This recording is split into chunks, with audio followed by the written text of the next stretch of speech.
Ang ganda!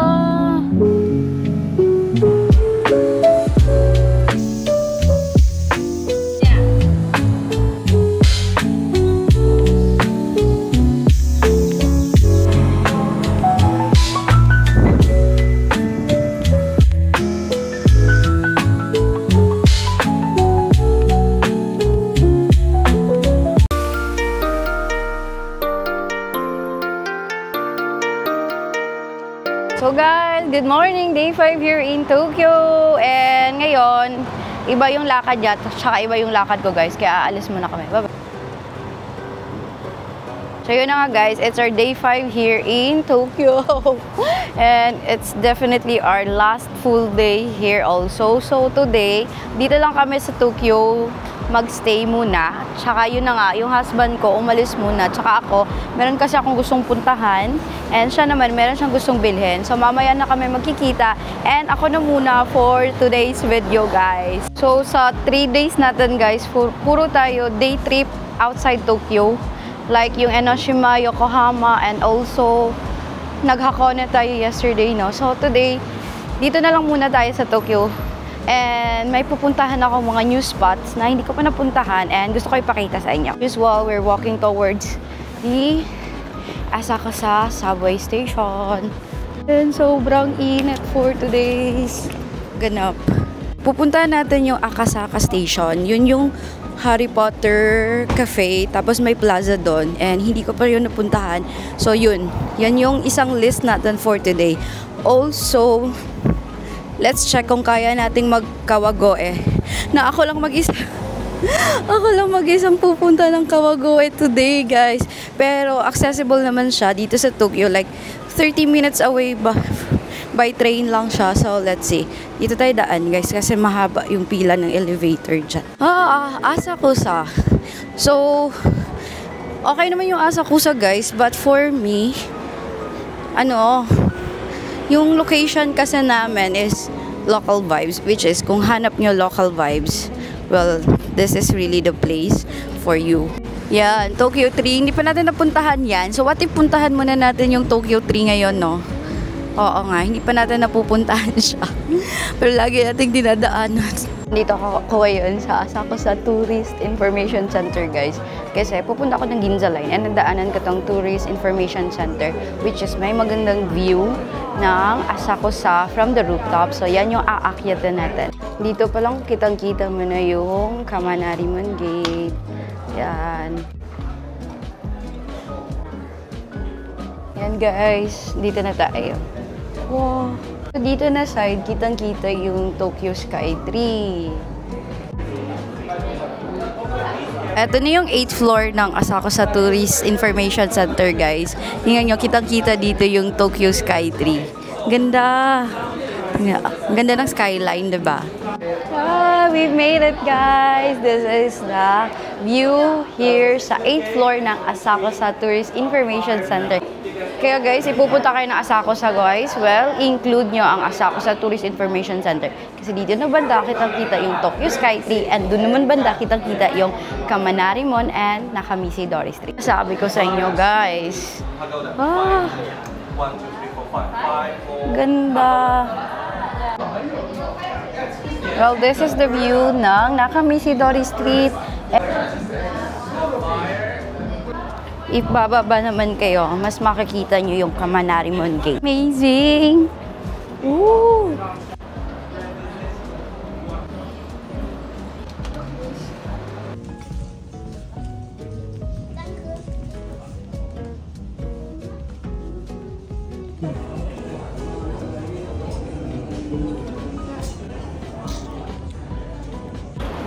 Nasa train station na tayo guys, and we are going to our next stop. Let's go!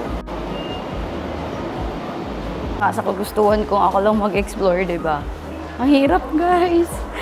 Ang hirap talagang mag-solo siguro, no? Tapos magna-navigate ka pa. Tapos magbablog ka pa. Kasi pag kasama ko yung husband ko, siya yung nagna-navigate, siya yung may hawak ng map. Ako, sunod lang ako sa kanya para makapag-vlog ako. Napaka-supportive kasi niya sa mga ginagawa kong ganito. So ngayon, ako lang yung solo. kailangan ko talagang gamitin yung utak ko sa pagnanavigate. Kaya eto, inaano ko talaga. Hindi ako makapagsalita guys ng maigi kasi nga, nangyayari, nahanap ko yung ano. Ayun na nga, dito yung Hibiya line. So we arrived here at Nezu Station. Tapos dito tayo sa exit 1 lalabas. Ito guys, lakad.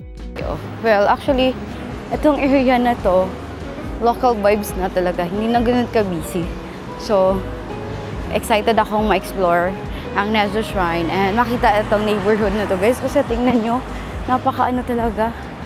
Napaka-serene at napaka-slow pace lang ng area ng Tokyo na ito.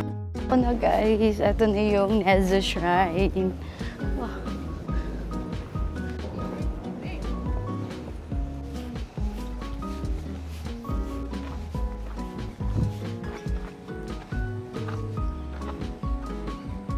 So welcome to Nezu Shrine. Yes, I finally made it here alone and pinuntahan ko talaga to kasi this is one of my offbeat itinerary here in Tokyo, guys. Alam niyo naman, sa trip naman dito sa Tokyo, yung mga less crowded na spots yung gusto kong mapuntahan and Nezu Shrine is one of the spot.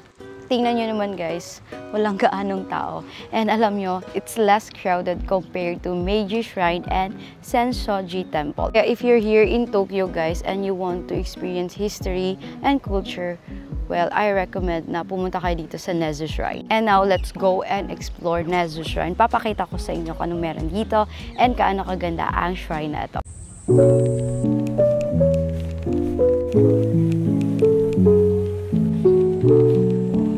Guys, wala kang kalaban dito. Ayan, walang tao. Let's go and take some videos and picture.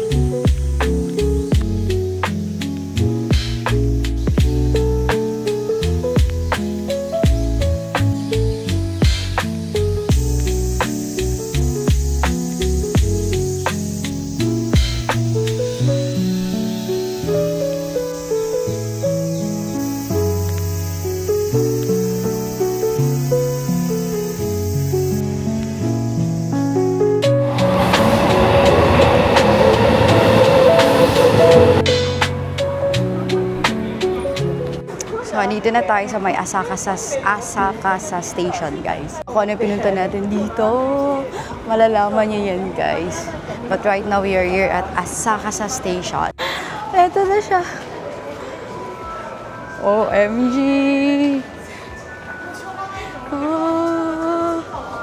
Kakain muna ako, guys. Hindi ko ma-appreciate yung pinuntahan ko kasi wala pa akong kain. Pero this is it. Wow! Wow! Kain tayo, guys. Hanap mo ng pinaka-kakainan. Ang dami palang kainan dito, guys. 1-1 yung pinaka-ano. Order. Kasi, hindi ko alam. Ito na yung in-order ko, guys. Balitaan ko kayo kung magkano yung babayaran. 1,140 yan, guys. Ito na siya, set. Ayan. So, fish with rice soup. And yeah, let's eat. Gutom na talaga ako. 1 PM na. So, let's eat, guys. We are here at Beast Tower in Asakasa. And dito nyo makikita, guys, yung Harry Potter Station na ipapakita ko sa inyo. Wow!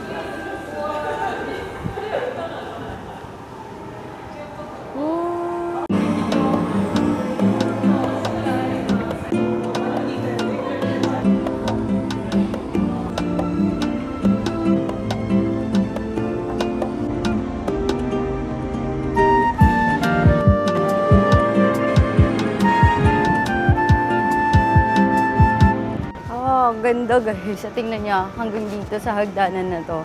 Decorated talaga siya. Harry Potter theme. Yan. Tapos dito naman, makikita mo na yung ganyan.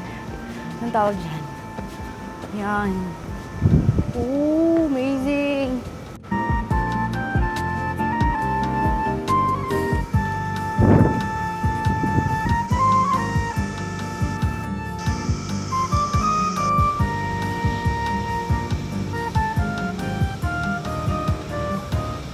Tignan nyo guys, ito yung Harry Potter Cafe. Hindi na tayo papasok dyan. Pero yes, napakaganda ng place. Decorated talaga siya. Harry Potter theme. Happy na ako nakapunta ako dito. Sa labas na ako ng Harry Potter Cafe. But yes, you can also visit this place guys. Mag-cafe kayo and all. Dito lamang siya sa Tokyo and sa may Beast Tower lang siya. Ayan guys, from Asakasa to Tokyo Station. Ayan yung Tokyo Station guys, ang ganda. Wow! Ganito pala yung design niya sa labas. Actually, sa loob lang kami lagi ng train station. Tapos ngayon ko pa lang siya nakita sa labas. So ganito kaganda ang Tokyo Station guys. Diba? Paka-winner guys. Tignan siya, ang ganda. Ang ganda ng Tokyo Station sa labas. Diba? Tingnan nyo. Wow. Oh. Wow. Ang ganda. Oh, ang ganda. Tokyo Station, guys. Wow. Ang laki niya actually, guys. Kasi dun pa ako. Tapos may kadugtong pa dun. Tapos ito yung gitna. Kaya pala madaming tao dito. Kasi sobrang ganda talaga ng station na to. Tingnan nyo, diba? Details, guys. Grabe yung details. Wow. Hindi naman yun, papasok na ng JR Tokyo Station. And dito lang, guys. O, tingnan nyo. Maraming nagkukumpulan. Tapos malapit lang pala dito yung Imperial Palace. Kasi lang hindi ko mapupuntahan today. Kasi nga, ano na ako sa may Ueno. Actually, hindi nga to part ng itinerary. Pero nadaanan ko kasi. Kaya, inano ko na. Pinuntahan ko na. Ang ganda, diba?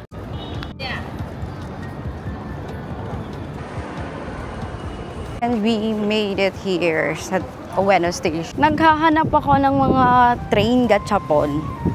Mga, alam mo yon, yung tumutunog-tunog na mga train souvenirs. Wala akong nahanap guys. Wala akong nabili.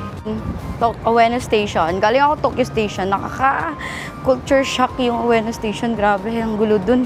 Ueno Station guys. Ang ganda talaga ng vibes dito sa Ueno guys. Na sinasabi ko sa inyo, Ueno kami, mga twice or thrice kami dito sa Ueno. Tapos first sa Asakusa. So I realized na maganda pa din talaga sa Ueno. Maganda pa din naman sa Asakusa guys, pero if bet nyo talaga mga ganito, na malapit lang talaga sa mga bilihan, then this is the place for you. Guys, wala akong mahanap na train gachapon.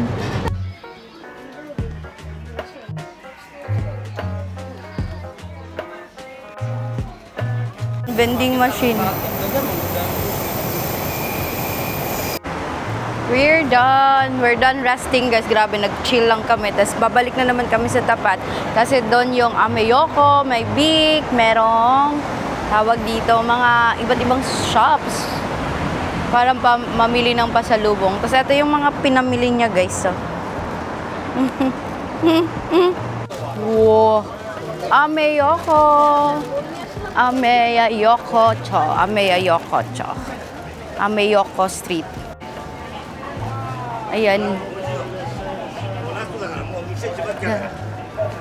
Ay, big echo pala yun, guys.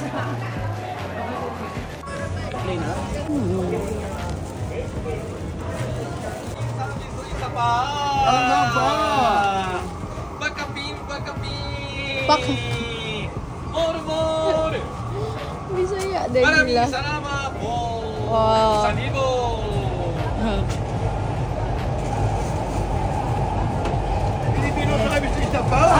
Arigatou gozaimasu.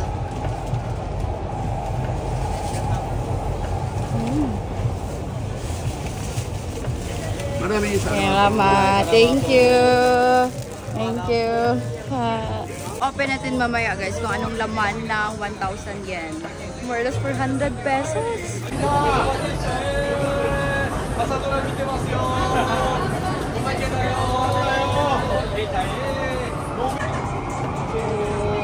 Guys, 1,000 yen. Ang dami nilang nilagay sa, ano namin, sa supot. Ato, bubuksan natin guys, 1,000 yen worth ng mga souvenirs and chocolates. Ayan. So ngayon, naglalakad kami. Lo, sulod daw niya, dila ba ba yung big ne? Dili. Yodobashi. Lo. Okay. Bili kami ng bag guys sa D. Kelly. Original price. Gone. Yan. Ito siya, para for in case, itaas daw baboy para makita. Ayan. Yan guys, so para sa mga pasalubong ganyan pa uwi. So 690 yan lang yan guys. And yung original price niya is nasa 4,200. Yan, D. Kelly Japan talaga yung nakalagay. Ito yung isang branch in in Asakusa. So meron din sila dito sa Ueno. Ha? Buli yun. Here.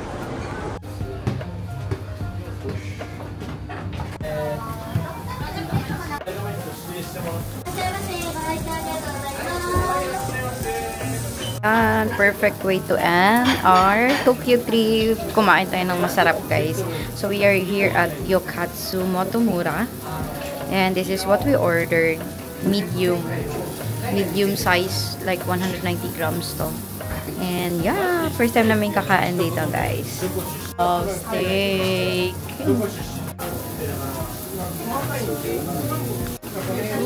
Sabaw.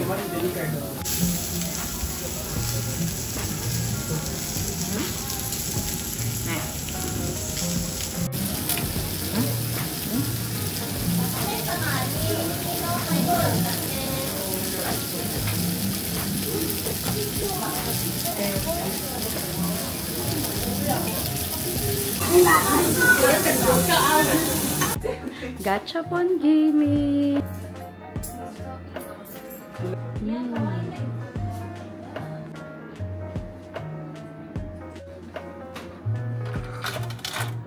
Mira.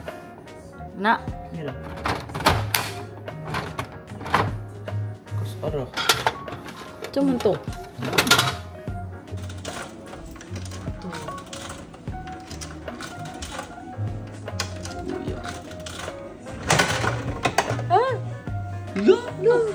Ranger. Raid. Yamanote. Dili katong sakwan. Ito sana. 1. Gusto na Yamanote. Yamanote? Yamanote. Ayun, kali.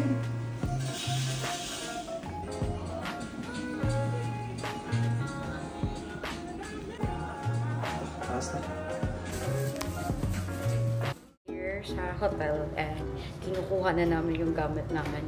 Time check 7:47 PM and in-arrange lang namin yung mga napamili namin kanina. And then now, pupunta na tayo ng airport. Huwag na guys, okay na yung mga maleta namin and yeah. Tagal namin kinuha ng luggage namin guys. Buti na lang, from here sa hotel, isang line lang going to airport. So advantage talaga yun.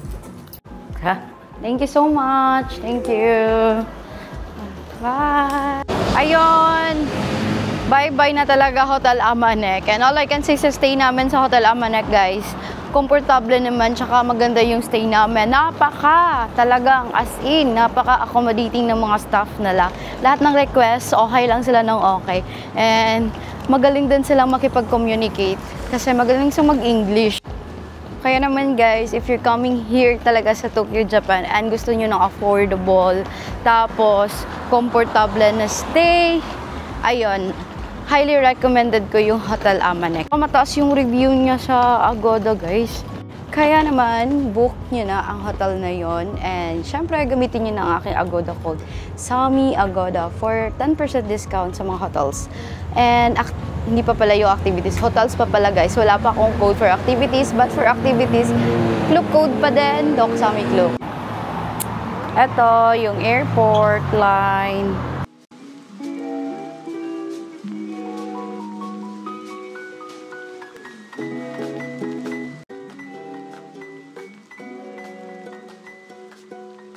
Ayan guys, dumating na kami. Sa Narita Station and let's go! So from Asakusa, 1 train line lang kami guys and ganun pa din yung biyahe, 1 hour. Pero ang dami niyang hinintuan. Pero finally we made it here talaga sa Narita Airport. Time check, 9:30 p.m. 9:30 p.m. and dito na tayo mag-overnight sa airport. Kaya let's go! Kumakto. If you have the same flight sa amin na maaga, like for example 8 a.m., hindi na talaga aabot kung magpa-public transportation kayo. Since opening ng subway ay 5 a.m. or 6 a.m. Bus naman is 4 a.m. Pero sa Shinjuku yun, nasa Asakusa kami. Hindi talaga kami aabot guys. Kaya yung aming ginawa ay dito na kami sa airport magpapagabi. Like dito na kami matutulog sa Narita Airport. And second time na naman tong ginawa guys. Kasi hindi talaga may iwasan na may early flight. So ang ginawa namin ay dito na kami nag-book ng aming accommodation overnight. And napaka-affordable lang nito. Ito yung 9 hours capsule hotel. Let's go guys. Kasi mag-check-in pa tayo. And nabook ko na siya online. Nagpa-reserve na ako para sure talaga na meron kaming available na slot dito. Hindi talaga siya room, capsule hotel siya. Pero na-try namin, komportable naman guys, yung aming stay. Nung nag-Sapporo kami, just this year lang din. And kung nasa ano na kayo, paglabas nyo ng Keisei Skyliner, hanapin nyo lang yung direction going to Capsule Hotel at dito na kayo sa 9 hours. So, mag-check-in na tayo.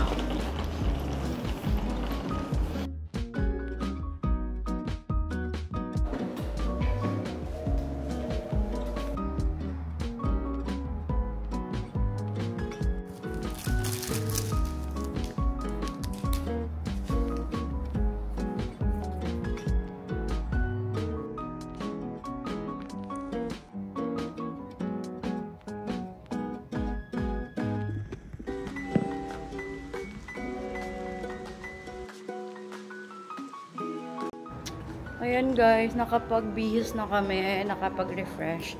So ngayon, pupunta kami ng baba sa Konbini. Kasi sa baba may 7-Eleven. Hindi ko lang sure yung Family Mart kung open. Pero kung gaano kagulo dito pag morning, ganito naman katahimik ang Narita Airport. Arrival hall. So paglabas nyo, dito na kasi yung sakayan ng Keisei Line tsaka JR Line. Ito na yun. Diba? Ng katao-tao. 24 hours yung kainan dito guys. Ito yung sinasabi ko sa inyo na capsule hotel 9 hours Narita Airport. So yung check-in niya ay 2 p.m. to 10 a.m. Tapos meron silang nap. Parang day stay. 9 a.m. to 6 p.m. And then, meron silang shower, which is open 24 hours. Naman tayo sa mga gachapon dito, guys. So, ayun, yung gusto ko kasi, mga train line. Pero, depende naman sa inyo kung ano yung gusto nyo. Kasi, iba't iba kasi sila ng nilalagay. Halimbawa na ito. Tsaka ito. Ayan. So, yung gusto ko lang talaga ay yung mga trains. Mahirap siyang hanapin, guys. Actually, mahirap siyang hanapin. Yun, i-check ko kung meron bang available na trains. Iba't iba. Ay, ito guys, gusto kong ganito telephone. Meron din kasi silang parang tawag dito, vending machine. Yun, Gacha World. Balang banda guys, arrival hall. Pwede palang matulog. Kasi yung mga chairs naman, okay. Tapos may CR din. Tapos may 7-Eleven pa. Tapos eto, yung mga upuan dito. Hindi ganun kadami, pero pwede na. Makakapwesto kayo. Dito lang siya, guys. Namin na.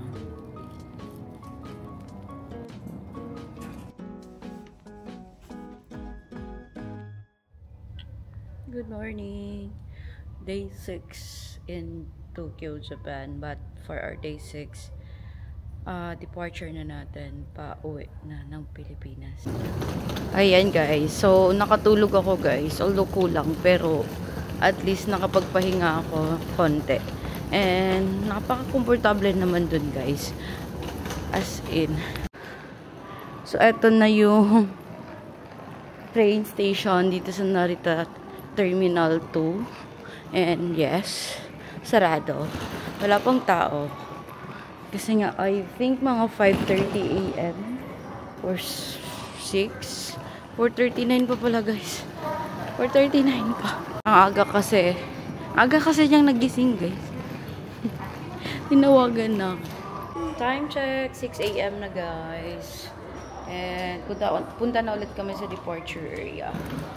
And antayin na lang natin mag-open yung check-in counter. Let's go. AG. Kaya cancel yung Manila today. Grabe. So, yung requirements lang naman going back sa Philippines is tawag dito, e-travel lang naman guys. So, ayan guys, since hindi pa talaga open yung check-in counter namin, ginagawa ko guys, ay dito ako sa Smart Check-in. Yan yung machine kung saan pwede kang mag-print ng bag tag mo, mag-check-in, or mag-print ng boarding pass.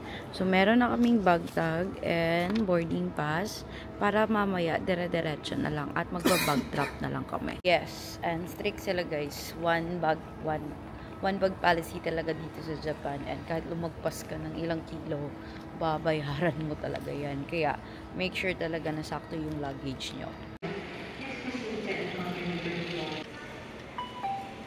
We passed the immigration. We're done with all the process. And now, pupunta na kami ng aming boarding gate. After nun guys, sobrang bilis na lang. So, pagkapasok namin sa loob, dumaan kami sa security screening, tapos sa immigration. Immigration nila automated na lang, wala nang tatak. Ikaw na lang, picture, tapos eto na, nandito na kami sa boarding gate. So, eto yung maganda dito sa Narita Airport guys. Pwede kayo mamili ng pasalubong dito. Pero wag niyong damihan kasi pag nakita nila na ang dami mo ng bit-bit